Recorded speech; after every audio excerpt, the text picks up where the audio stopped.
கிறிஸ்துவுக்குள் பிரியமுள்ள சகோதர சகோதரிகளே, பலந்தரும் தேவன் எபிசோட் 1620க்காய் கர்த்தரை துதிக்கிறேன், மகிமைப்படுத்துகின்றேன்.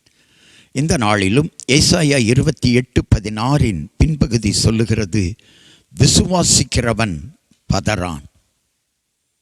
ஆபிரகாமை குறித்து வேதம் சொல்லுகிறது, ஆபிரகாம் விசுவாசத்தில் பலவீனமாயிருக்கவில்லை, நம்புவதற்கு ஏதில்லாததை நம்பினான்.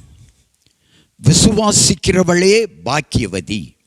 விசுவாசிக்கிறவனுக்கு எல்லாம் ஆகும், எல்லாம் கூடும். விசுவாசிக்கிறவன் பதட்டப்படுவதில்லை.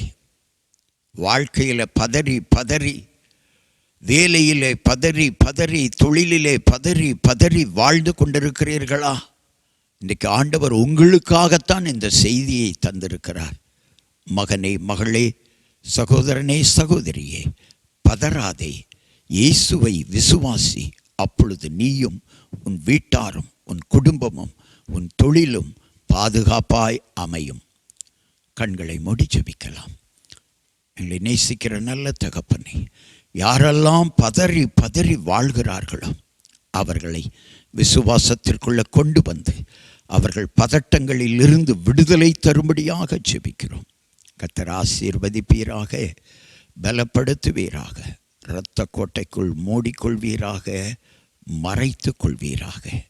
விசுவாசிக்கிறவன் பதறான். இதை நம்பி விசுவாசத்தோடு பதட்டமில்லாமல் வாழ உதவி செய்யும். இயேசுவின் நாமத்தில் ஜெபிக்கிறேன் பிதாவே, ஆமேன், ஆமேன்.